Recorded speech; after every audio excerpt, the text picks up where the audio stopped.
every single year, over 60,000 new businesses open their doors right here in Houston.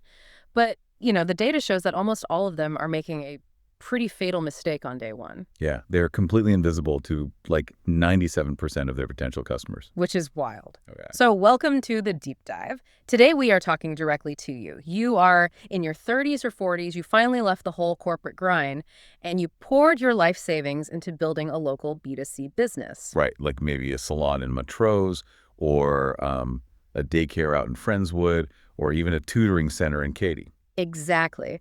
But looking at digital marketing makes you want to basically throw your laptop right into the bayou. Honestly, it's because you're experiencing a very specific type of, well, entrepreneurial paralysis. You need to be online to survive, right? Right.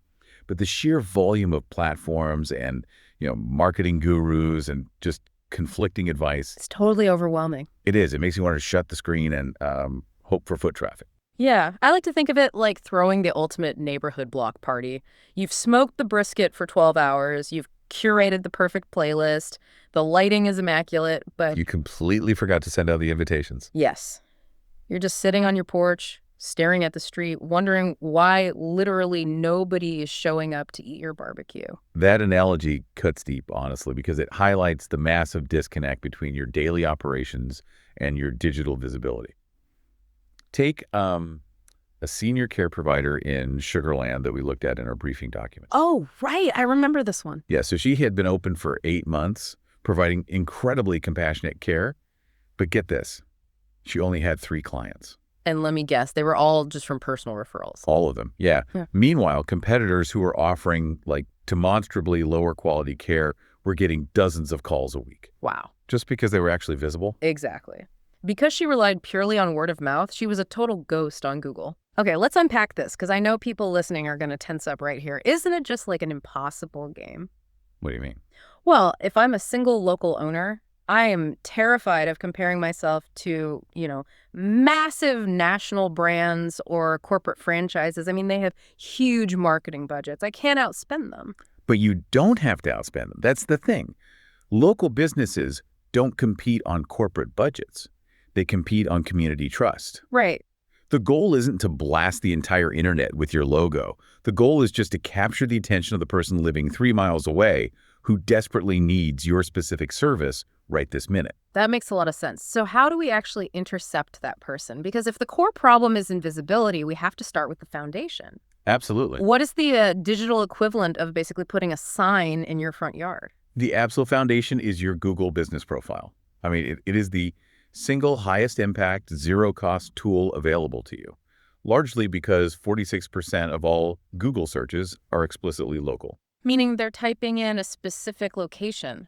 Exactly. People aren't just searching for, best espresso. They're searching for espresso near me, open now. I look at it like digital curb appeal. If Google is essentially a neighborhood matchmaker trying to pair a customer with the best local option, it wants to protect its own reputation. Right. Google wants to give good answers. So it's not going to recommend a business if it's not 100% confident that the lights are actually on inside the building. That's a perfect way to phrase it. The algorithm severely penalizes ambiguity. If your hours aren't listed clearly or your location is vague, Google just drops you down the list. That's why completing verification is non-negotiable. And the data totally backs that up. I mean, the briefing notes that complete profiles get 7 times more clicks than incomplete ones. But I'm assuming complete means a lot more than just, dropping a pin on a map and typing in your name. Oh, way more. A complete profile signals ultimate trust to that matchmaker algorithm. It means uploading high-quality photos of your actual space, not like stock images of smiling models you bought online. Right, people can spot this a mile away. They really can. It means detailing your holiday hours, listing your specific services, and writing a description that clearly explains exactly who you help. Take that tutoring center in Katy we reviewed. They existed online, but they only had their name and a street address listed. Yep, and because of that, the algorithm buried them on page 4. They were effectively invisible because literally nobody's digging to page 4 for a math tutor. But look at what happened when they treated it like digital curb appeal. They uploaded 12 photos of their brightly lit classrooms, they added a nice paragraph about their specific math curriculum, and updated their weekend hours. And boom, they jumped to the top of page 1 and tripled their inquiries in weeks. all for $0. It's incredible. So Google gets you found when someone is actively typing their problem into a search bar. But how do you capture the attention of the person who doesn't even know they need your salon or your coffee shop yet? Ah, yeah.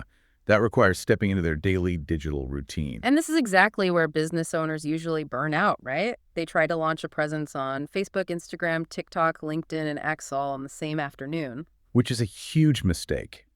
The core strategy here is that focus wins over diffusion. Stop trying to be everywhere. You have to match the platform to your specific customer psychology. Let me challenge that, though. If you run a local business and you just decide to completely ignore TikTok, aren't you leaving a massive demographic and potentially a lot of money on the table? I mean, I hear that a lot. Every marketing guru online says you have to do short-form video to survive. Isn't it terrifying to just ignore it if everyone else is doing it? Sure, TikTok has a massive audience, but the real question is it your audience at the exact moment they want to buy? If you run a beauty salon or a personal care business in Montrose, your clients are looking for visual proof of your styling skills. Right. So they're hanging out on Instagram and checking Yelp for validation. You're right. We actually saw that Montrose salon owner boost her audience by 40% just by ignoring the noise and exclusively committing to Instagram. Exactly. Focus wins. But what if you are that senior care provider in Sugarland we talked about earlier? Nobody is browsing Instagram Reels looking for in-home nursing care for their parents? No, definitely not. For senior care, the psychology is entirely based on high-stakes trust. Those families are on Google making deliberate searches, and they are on Nextdoor asking their immediate neighbors for personal recommendations. You need to be hyper-visible on those two platforms and literally forget the rest. Okay, what about a local coffee shop? They rely on sheer foot traffic, so their digital routine feels less about deep research and more about, like, daily habit. For a coffee shop, your absolute lifeblood is Google Maps for those impulsive searches. But a surprising secondary platform is actually Facebook events. Oh, really? Facebook events? Yeah. If that shop hosts a Thursday trivia night or weekend live music, Facebook events injects them right into the local community calendar. That's a great tactical pivot. It's about intercepting them where they already gather, like a daycare or tutoring center. You wouldn't run a flashy ad campaign for that. You need to be embedded in the Facebook and WhatsApp parenting groups, right? Precisely. Groups like KDTX Moms or Heights residents. Parents don't trust a corporate billboard for childcare. They trust other parents in their specific zip code sharing direct, unfiltered experiences. All right, so you've swallowed your FOMO, you've picked your one dedicated platform, and you open the app. Now what? You're staring at a blinking cursor, terrified of sounding like a desperate used car salesman. Yeah, the blank page is scary. But the antidote to sounding desperate is the 3-to-1 rule. Think of it as a mantra. Give, give, give, ask. Give, ask. For every one promotional post where you actually ask for a sale, you must publish 3 pieces of content that provide value, entertain, or humanize your brand. You just have to stop yelling, "Book now," into the void. I love that framework. Let's break down how to actually build those give posts. The briefing outlines 4 specific buckets of content strategy, starting with the behind-the-scenes bucket. This bucket is pure humanization. Imagine that local coffee shop owner filming a quick, totally unedited video of their 5 a.m. espresso machine calibration. Oh, I love videos like that. Right. It's not a polished commercial. It's raw. It shows deep dedication to the craft, and it makes the customer feel connected to the actual person behind the counter. Okay, so bucket 2 is the educational bucket, which honestly sounds a little counterintuitive to me. Why so? Well, if I'm that Katie Tutoring Center and I post a 5-minute video breaking down a foolproof algebra hack for free, aren't I just cannibalizing my own business? Wait, if I give away my expertise for free, why would they ever hire me? I hear that fear from entrepreneurs all the time. But the psychology actually works the exact opposite way. HubSpot data consistently shows that educational content generates 3 times more leads than standard promotional marketing. Wait, 3 times more? Why is that? Does it just prove you actually know what you're talking about? Yeah, it builds undeniable authority. When you help a parent solve a small problem for free, like just getting through tonight's algebra homework, they immediately trust you with the massive problems they are willing to pay for. Like getting their kids' SAT score up by 200 points. Exactly. You aren't giving away the farm. You're offering a free sample of the harvest. Wow, that completely flips the script on how to view your own expertise. So bucket 3 is social proof. This is your before and after photos at the salon or screenshots of glowing testimonials. Yep. It's the digital equivalent of a neighbor leaning over the fence and saying, you have got to try this place. It is the most powerful psychological trigger you have. And finally, bucket 4 is the promotional content, the actual ask. Right, your discount code, your new menu launch, or your open enrollment announcement. And the magic here is that because you've spent the week giving away algebra tips and showing off your 5 a.m. coffee routine, your audience hasn't muted you. Exactly. They actually read the promotional post because you've earned the right to pitch them. But to fuel that social proof bucket, you actually need people to say good things about you, which pivots us to the lifeblood of both attracting new customers and keeping your current ones: reviews and retention. Oh, retention is huge. Let's tackle the retention data first, because one stat in the briefing stopped me cold. I know the exact one you're talking about. Increasing customer retention by just 5% can increase profits by up to 95%. 95%. That sounds mathematically impossible. Yeah. How does a tiny 5% bump in loyalty practically double a local business's profit? Because customer acquisition is incredibly expensive.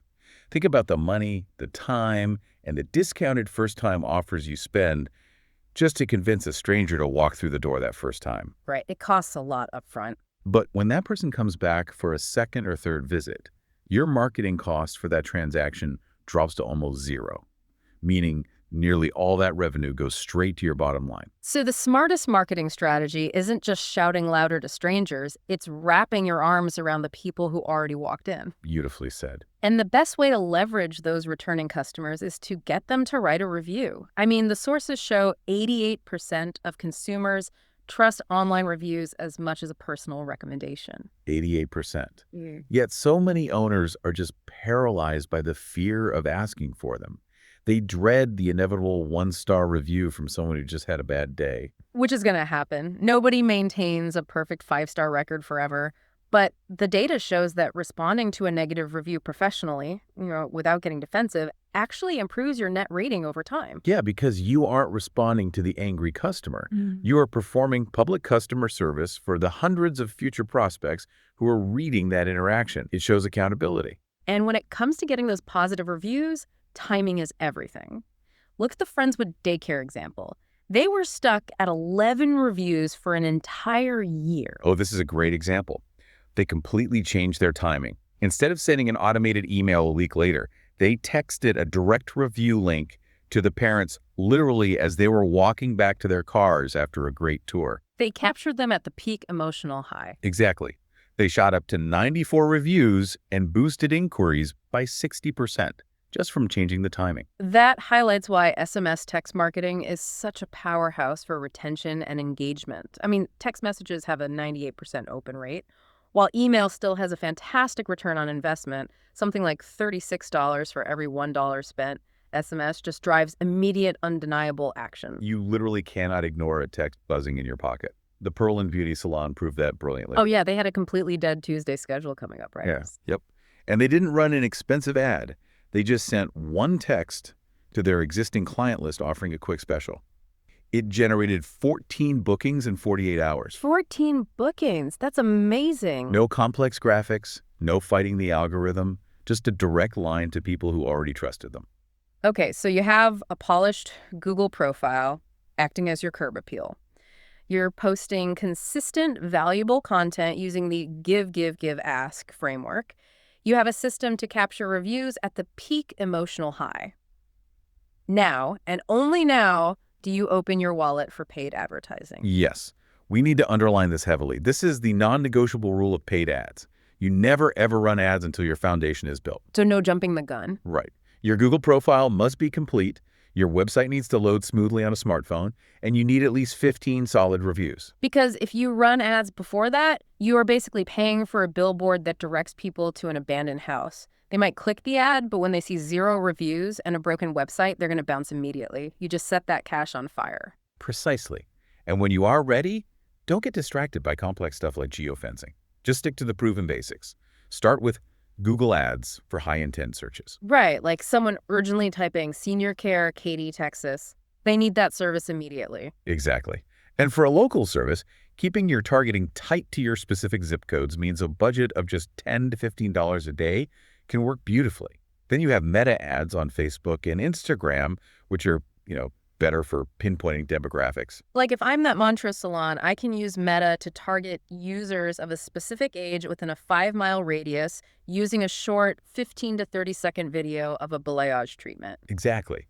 But the ultimate rule for any of this is to start small. Start with a $50 test, right? Buy the data, see if it actually makes your phone ring, and literally never drop $300 on an untested campaign. It is entirely about buying data first.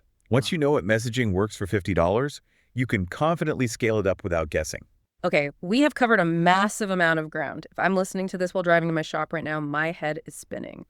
Let's distill all of this marketing theory into a completely manageable 30-day step-by-step sprint. I love that.